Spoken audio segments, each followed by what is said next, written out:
Hi everyone, thanks for joining us this afternoon and I hope you've had an amazing day so far at Flexpo.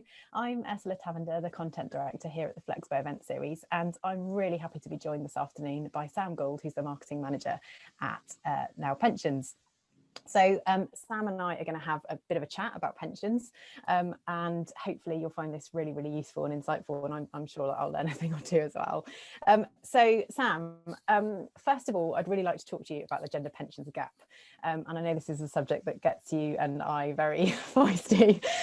So what is the gender pensions gap and why do we have one? Yeah, thanks for having me. I've watched nearly all of your sessions this morning and I've loved them. So yeah, really excited to be here. Essentially, the gender pensions gap is the difference of pension wealth between men and women. And our research from 2019 showed that women are reaching retirement age with £100,000 less than men. So we have on average a third of the pension wealth of men. So it's made up of a few things. Gender pay gap is an obvious one, in that, you know, women tend to get paid less than men. Also, women tend to take on the bulk of the caring responsibility, which the previous panel before me was talking about at great length. So women are often the ones who have to reduce their hours or take part-time work in order to look after the children. And obviously taking time out of work to have babies, children. So what you tend to find is that men may have a 40, 50 year kind of career pattern with no kind of breaks, and women will have lots of breaks over the same course. And it's simply down to those breaks that they have that they're not contributing to their pension, which then means that they end up with significantly less income in their retirement than men. So is that why parents are affected more than other groups then? Yeah, so we did a big piece of research earlier this year, which is actually launching in a big report in December, and we looked into kind of women, divorced women and single mums in particular.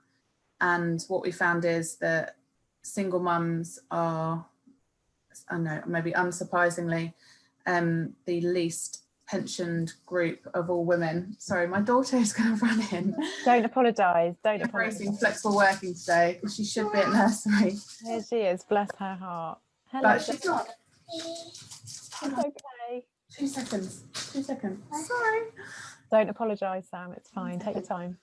So yeah, single mothers have pension pots. 1/3 of women and actually 1/8 of men.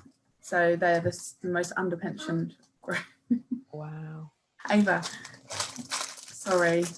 Please don't apologise, honestly. No need to apologise. Oh wow. I know what happened today. If it can happen on the BBC, it can happen here. You are in good company. Yes, so our report looked at divorced women, single mums, and the reason we looked at single mums rather than single fathers is that of the almost 2 million single parent households, 90% are headed by women, and we didn't have the data to look into the impact of single fathers' pensions, but that is something that we will continue to look at. Our new report that comes out later this year is going to cover 7 different groups of people in the UK and kind of the most underpensioned groups. So yeah, men are not off the list. Okay. So I think, you know, something that can really put people off from putting any money at all into a pension is the feeling that you can't afford it. You know, if you are living, you know, to what you perceive is the absolute maximum of you know, and there isn't a lot left over, then it feels like a bit of a luxury maybe.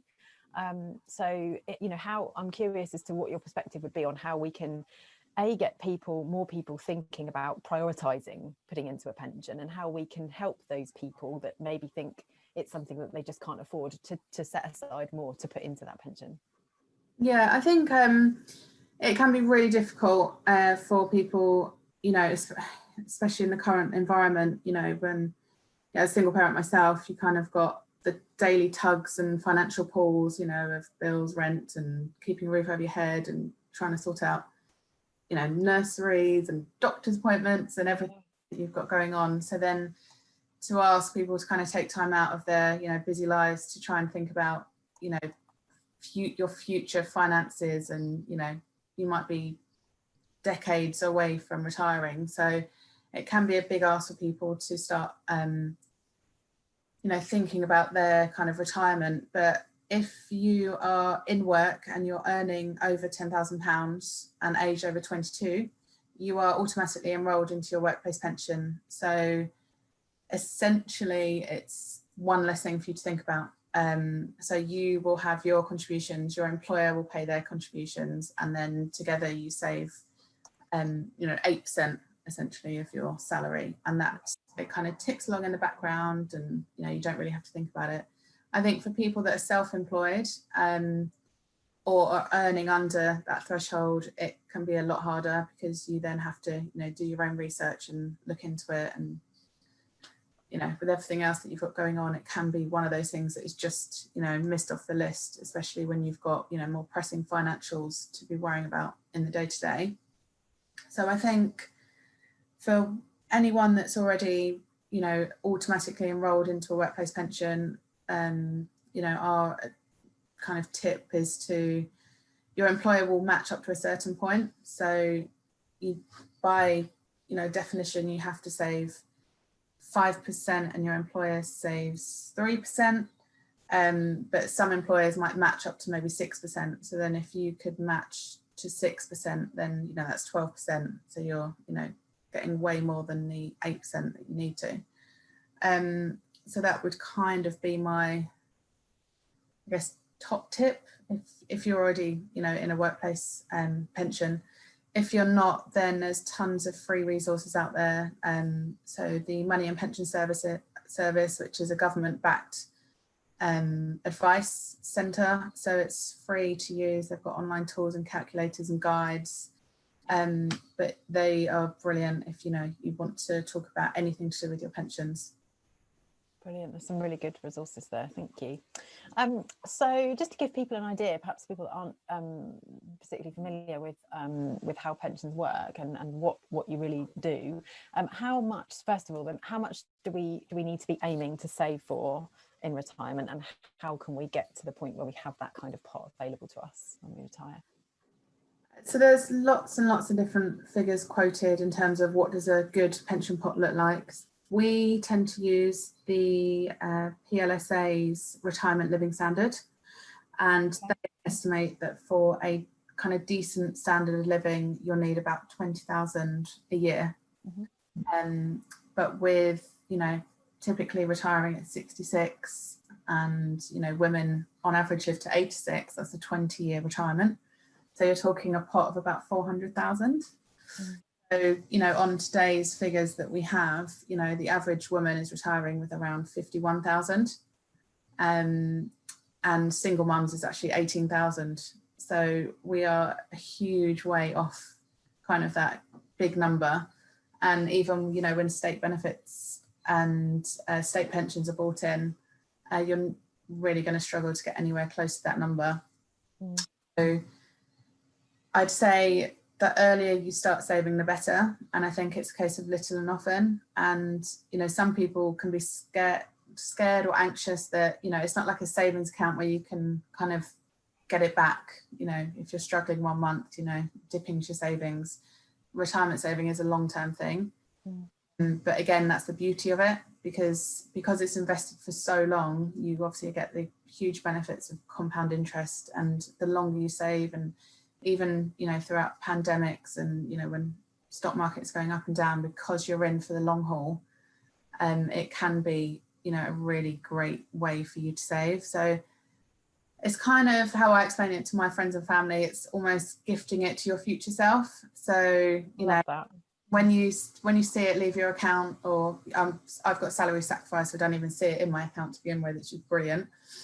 But almost think to yourself that, you know, if 65-year-old you was sat next to you, you know, you're giving them the option of actually saying, actually, I'm going to put my feet up now, you know, I've had enough. But it's almost like you're gifting your future self, and rather than them sitting next to you now and going, why didn't you save? Why didn't you help me? You know, facing with or faced with like 10 to 20 year longer career than they might want to, because, you know, if you can't afford to retire, then, you know, you have no option than to essentially keep working, or obviously use the state pension, but, you know, that's not going to sustain kind of a decent level of income in retirement. Yeah, I think that's such a brilliant piece of advice. I absolutely love the imagery of the older you sitting with you and being really grateful for the, you know, sacrifices that you perceive them as sacrifices now, that you're, you know, not bringing home quite as much because of the investment in your future self. I just think that's a bit of a real incentive, isn't it? You can kind of get a sort of a real emotional attachment to that person, can't you? And that kind of gives you the motivation that you might need to go without whatever it might be in lieu of making that pension contribution. So if there was one piece of advice that you could share right now with any people watching, but particularly, we know we've got a lot of parents with us today who may well be impacted by all the things that you've talked about, particularly the pensions gap, if not now, then in the future. What piece of advice would you share with them, Sam? Well, you've got them captive today. What would you share with them? Look at your pensions. So if you've been in work for a little while, you might have a few pots accumulated, kind of every role that you've had. So kind of get a figure on where your pension savings stand now.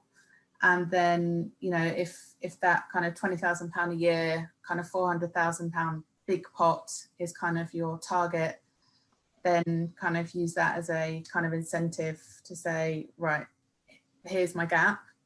I think, you know, part of the reason that we're here today is that flexible working is absolutely the key for us to get equality in terms of pension saving.